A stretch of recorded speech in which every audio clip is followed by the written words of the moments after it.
अस्सलाम वालेकुम गाइस, कैसे हैं आप लोग। गाइस आज का जो Q&A है इसमें भी बहुत सारे जो क्वेश्चन है ये PTA की रजिस्ट्रेशन से रिलेटेड है, क्योंकि मैंने कुछ दिन पहले जो PTA की रजिस्ट्रेशन वाली वीडियो डाली थी उससे रिलेटेड काफ़ी ज़्यादा आपके कमेंट्स आ रहे हैं। तो मैंने सोचा कि ये वाली जो Q&A वाली वीडियो है इसमें भी मैं अपने वो सारे क्वेश्चन ऐड करूं जो आपने PTA की रजिस्ट्रेशन से रिलेटेड पूछे। सो मजीद आपका टाइम लिए चलिए जल्दी से चलते हैं अपने क्वेश्चंस की तरफ। गाइज आज का जो पहला क्वेश्चन है ये शानज़े ताहिर की तरफ से उन्होंने पूछा है कि आपने कहा था कि उसी सिम से रजिस्ट्रेशन का मैसेज भेजें जो हमारे अपने CNIC पे रजिस्टर्ड हो। तो सर iPhone 14 Pro में 2 IMEIs हैं and if I registered both IMEIs, can I use my second SIM in it which is company SIM and not registered on my CNIC?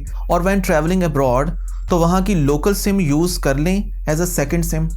अच्छा शान से मैं पहले भी शायद इस पे बात कर चुका हूँ। मैं आपको बता दूँ कि आपकी रजिस्ट्रेशन के लिए सिर्फ ये ज़रूरी है कि आप जोन सा भी CNIC आप यूज़ कर रही हैं, चाहे अपना यूज़ कर रही हैं, भाई का यूज़ कर रही हैं या फैमिली या फ्रेंड्स किसी का भी पासपोर्ट या CNIC यूज़ कर रही हैं, तो उस CNIC के ऊपर जो नंबर इशू किया गया है आपने उसी नंबर से अप्लाई करना है। अप्लाई करने के बाद आपका फ़ोन चाहे सिंगल सिम है, डुअल सिम है या ट्रिपल सिम बेस्ड है, आपकी रजिस्ट्रेशन अगर एक दफ़ा हो गई तो आप उसके बाद उसमें कोई भी सिम यूज़ कर सकती हैं। एक नहीं, दो नहीं, जितनी सिम उसमें कंपैटिबल है आप उसमें सिम यूज़ कर सकती हैं, चाहे वो आपके नाम पे नहीं भी रजिस्टर्ड हैं। ये ऐसा नहीं है कि जिस सिम के ज़रिए आपने रजिस्ट्रेशन करवाई है सिर्फ वही सिम यूज़ कर सकती हैं, आप उसमें कोई भी सिम यूज़ कर सकती हैं। और अगर एक दफ़ा टैक्स पे कर दिया तो आपका फ़ोन जो है वो परमानेंटली PTA अप्रूव्ड हो जाता है। और जहाँ तक कंपनी की सिम यूज़ करने का सवाल है तो पाकिस्तान में अगर आपने कोई भी सिम यूज़ करनी है तो PTA अप्रूव्ड होना ज़रूरी है फ़ोन का।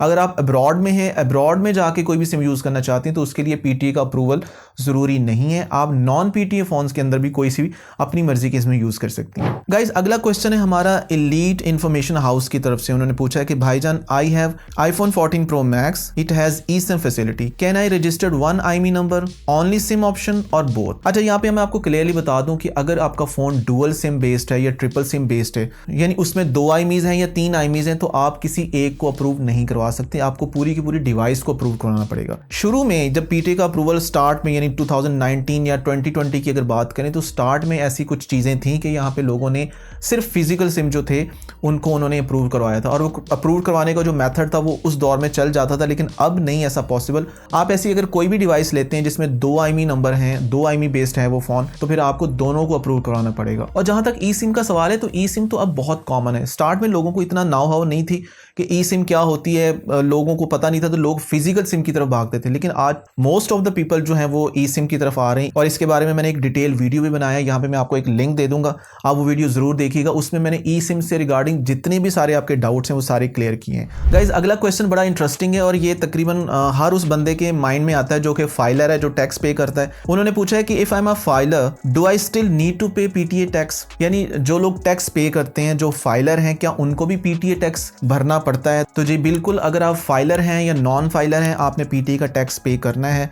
PTA के टैक्स का आपके फाइलर स्टेटस से या नॉन फाइलर स्टेटस से कोई ताल्लुक नहीं है। अगर आप पाकिस्तान में रहते हुए फ़ोन यूज़ करना चाहते हैं, फ़ोन के अंदर सिम यूज़ करना चाहते हैं, तो फिर आपको PTA का टैक्स पे करना पड़ेगा। गाइज अगला क्वेश्चन है हमारा अवैस कादर की तरफ से, काफ़ी इंपॉर्टेंट क्वेश्चन है और डिटेल्ड भी है। उन्होंने कहा कि hello, for how long after arrival is passport valid for registration, यानी पाकिस्तान में आने के बाद, ट्रैवल करने के बाद कितने दिन तक आपका जो पासपोर्ट होता है वो रजिस्ट्रेशन के लिए वैलिड होता है, जिसके ऊपर आपको डिस्काउंट मिलता है। My sister is just coming for 15 days. She'll be traveling back to USA after 15 days. Can I register my phone that she bought for me after she's gone? I mean, how to utilize free 60 days and then registered after that? And after PSID creation, how long do we have to pay on same PSID? And bank में passport holder का जाना ज़रूरी है और anyone can go on her behalf and deposit cash. अच्छा guys मैं यहाँ पे इसको सिंप्लीफाई कर दूँ। उन्होंने पूछा है कि उनकी जो सिस्टर हैं वो अब्रॉड से आई हैं उनके लिए फ़ोन लेके, तो उन्होंने सबसे पहले तो पूछा है कि रजिस्ट्रेशन के लिए आपका जो पासपोर्ट होता है वो कितने दिन के लिए वैलिड होता है। तो मैं पहले भी बता चुका हूँ कि 60 days यानी 2 months का टाइम होता है। कोई भी बंदा जो बाहर से ट्रैवल करके आता है, आप उसके अगर उसके पासपोर्ट को यूज़ करते हुए उसके नंबर से अप्लाई करते हैं तो आपको उसके ऊपर 15 से 20% जो डिस्काउंट होता है वो हर डिवाइस के हिसाब से सेपरेट बनता है, वो मिलता है। 60 डेज़ के बाद जो होती है ये वाली जो ऑप्शन होती है ये एक्सपायर हो जाती है। यहाँ पे एक चीज़ ये भी है कि अगर एक बंदा साल में 2 या 3 दफ़ा ट्रैवल करके आता है तो साल में आप एक ही दफ़ा ये वाली जो ऑप्शन है इसको अवेल कर सकते हैं। यानी फॉर एग्जांपल एक बंदा बाहर जाता है और कुछ टाइम गुजार के वापस कंट्री में आता है तो आप उसके पासपोर्ट के ऊपर 2 माह के अंदर अंदर 5 डिवाइसेस जो होती हैं वो उसको अप्रूव करवा सकते हैं। लेकिन अगर आपने 5 डिवाइसेस को अप्रूव करवा लिया तो उसके बाद अगर उसी साल में वो बंदा उसी पासपोर्ट के ऊपर दोबारा जाता है तो दोबारा से उसके पासपोर्ट के ऊपर ये फैसिलिटी आपको देखने को नहीं मिलेगी। और जहां तक वैसे आपने पूछा है कि PSID की क्रिएशन के बाद कितने दिन तक आपने उसको पे करना होता है, तो 7 डेज आपके पास होते हैं। यानी जैसे ही आपके पास PSID का मैसेज आ जाता है तो आपने 7 दिन के अंदर अंदर उसको पे करना होता है। 7 दिन के बाद आपकी जो रिक्वेस्ट होती है वो ऑटोमेटिकली एक्सपायर हो जाती है। और इसके अलावा आपने ये पूछा कि पासपोर्ट होल्डर का बैंक जाना ज़रूरी है, तो बिल्कुल भी नहीं। आप जिनके भी पासपोर्ट के ऊपर अपना फ़ोन अप्लाई करेंगे, आपके पास जब PSID का मैसेज आ जाएगा, यानी जिस नंबर से आप करेंगे जिनका पासपोर्ट होगा उनके पास जब PSID का मैसेज आ जाएगा तो वो जस्ट आपको वो मैसेज ट्रांसफ़र कर दें। आप खुद भी जाके बैंक में अपना वो जो टैक्स होता है वो पे कर सकते हैं। यानी उनका प्रेजेंट होना वहाँ पे ज़रूरी बिल्कुल भी नहीं है। गाइज़ ये वाला जो क्वेश्चन है ये रिजवान अहमद की तरफ से, और ये क्वेश्चन और ये सवाल भी हमारे माइंड में अक्सर आता है और इसी वजह से बहुत सारे लोग जो होते हैं वो अपना पासपोर्ट किसी को देते हुए थोड़ा घबराते हैं। उन्होंने कहा है कि हेलो डियर, मैंने 14 Pro Max अपने पासपोर्ट पर रजिस्टर्ड किया है। अगर मैं इसको मार्केट में सेल करके 15 Pro Max लूँ तो कोई इशू तो नहीं होगा? मैं इसलिए पूछ रहा हूँ कि 14 Pro Max मैंने अपने पासपोर्ट पर रजिस्टर्ड किए हैं, तो इसलिए गाइड कर दें प्लीज। सो रिजवान, यहाँ पे मैं आपको बता दूं कि हमारे इर्द गिर्द इतनी ज्यादा डिवाइसेस होती हैं, आईफोन्स में भी, एंड्रॉयड में भी, जो कि हमें नहीं पता होता कि वो किसके नाम पे, किसकी ID कार्ड पे रजिस्टर्ड होती हैं, और हम उनको ख़रीद भी रहे होते हैं और उनको सेल भी कर रहे होते हैं। लिहाजा रजिस्ट्रेशन के बाद जिस भी ID कार्ड पे वो रजिस्टर्ड होती है इससे कोई ताल्लुक नहीं होता कि वो डिवाइस आगे फ़र्ज़ करें 10 लोगों के पास अगर चली जाती है तो ऐसा नहीं होगा कि जिसके नाम पे वो रजिस्टर्ड है वो उसके साथ कोई लिंक्ड हो जाती है।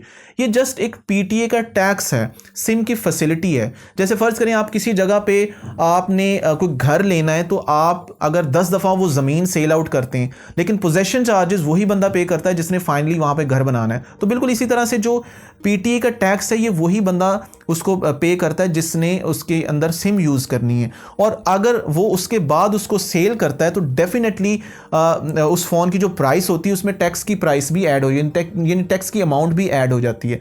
तो इसलिए टैक्स जिसने पे कर दिया, जिसके नाम पे रजिस्टर्ड है या जिसके भी ID कार्ड या जिस पे पासपोर्ट पे रजिस्टर्ड है, उसका इससे कोई लिंक नहीं होता, वो बिल्कुल टोटली सेफ़ है। ऐसा बिल्कुल भी नहीं है कि आप अगर अपने पासपोर्ट पर इसको रजिस्टर्ड करवा रहे हैं तो कल को आपको किसी किस्म का कोई इशू हो सकता है। गाइस नेक्स्ट कमेंट हमारा शाहजेब की तरफ से, और काफ़ी जल्दी में लगते हैं ये। उन्होंने कहा है कि अस्सलाम वालेकुम। वालेकुम अस्सलाम। भाई PSID जनरेट होने में कितना टाइम लगता है? 2 घंटे गुजर चुके हैं लेकिन मुझे अभी तक PSID रिसीव नहीं हुआ। शाहजेब, मैं आपको बता दूं कि जब आप रिक्वेस्ट सेंड करते हैं तो रिक्वेस्ट के बाद आपको एक कंफर्मेशन मैसेज आता है जिसमें आपको बताया जाता है कि आपकी रिक्वेस्ट रिसीव हो गई है और ये आपका ट्रैकिंग ID है। और कंफर्मेशन के बाद आपको PSID का या जो भी टैक्स अमाउंट होगी आपके मॉडल से रिलेटेड उसका मैसेज आ जाएगा। अब इसको कितना टाइम लगता है तो मैं आपको थोड़ा सा बता दूं। नॉर्मली 1 दिन के अंदर अंदर आपका जो होता है ना वो कंफर्मेशन के बाद टैक्स की अमाउंट आ जाती है। फॉर एग्जांपल अगर आप मंडे को अप्लाई करते हैं तो ट्यूसडे तक आपको उसका जो कंफर्मेशन मैसेज आ जाता है, लेकिन सम टाइम ये चीज़ डिले हो जाती है अगर आप वीकेंड पे अप्लाई करते हैं। फॉर एग्जांपल आपने फ्राइडे को या सैटरडे को अगर आपने अप्लाई किया तो फिर आपको संडे रुकना पड़ेगा और मंडे शाम तक या ट्यूसडे तक वो आपको आ जाएगा। मोस्ट प्रोबेबली मंडे को आपको रिसीव हो जाएगा। इसके अलावा ये भी डिपेंड करता है कि आपने अप्लाई किस पे किया है। अगर आपने पासपोर्ट पे अप्लाई किया तो थोड़ा सा ज़्यादा टाइम लग सकता है क्योंकि उन्होंने वेरीफाई करना होता है कि जी पासपोर्ट वैलिड है और ये डिस्काउंट के लिए वैलिड है, इस पे ट्रैवलिंग हिस्ट्री है, तो प्रॉपर वेरिफिकेशन के बाद आपको PSID का मैसेज आता है। गाइज अगला सवाल है हमारा अहमद अली की तरफ से और ये किया गया है मेरा PTA non active and factory non active में क्या फ़र्क होता है। गाइज ये काफ़ी इन्फॉर्मेटिव वीडियो है, मैं यहाँ पे इसका लिंक दे दूंगा कि PTA नॉन एक्टिव में और फैक्ट्री नॉन एक्टिव में क्या फ़र्क होता है। अक्सर मार्केट के ऊपर जब आप जाते हैं तो आपको नॉन एक्टिव बोल रहे होते हैं और आप समझते हैं कि ये ब्रांड न्यू फ़ोन है, इसकी वारंटी भी स्टार्ट नहीं होती, लेकिन उनका मतलब होता है कि पाकिस्तान में इसके अंदर सिम नहीं डली हुई। तो इसके ऊपर मैंने डिटेल बात की, इस वीडियो में वो जरूर देखिएगा। तो अहमद ने पूछा है कि यार पाकिस्तान में कैसे चेक करें कि ये एक्टिव है या नहीं है। तो अहमद यहाँ पे 2 सिचुएशंस हैं। अगर तो आपने ये चेक करना है कि वो उसकी इंटरनेशनल वारंटी स्टार्ट नहीं हुई, उसको इंटरनेशनली एक्टिव नहीं किया गया, यानी पाकिस्तान में या कहीं भी किसी भी मुल्क में उस फ़ोन के अंदर कोई सिम नहीं डली या वाईफाई के साथ कनेक्ट करके उसको एक्टिव नहीं किया गया, तो मैं आपको यहाँ पे एक वीडियो का लिंक देता हूँ कि how to check a brand new iPhone. तो वो वीडियो आप ज़रूर देखें, उसके अंदर मैंने मेथड बताया हुआ कि किस तरीके से आप उसको चेक कर सकते हैं। और अगर आप PTA के नॉन एक्टिव स्टेटस के बारे में जानना चाहते हैं कि पाकिस्तान में इस फ़ोन में सिम डली है या नहीं डली हुई,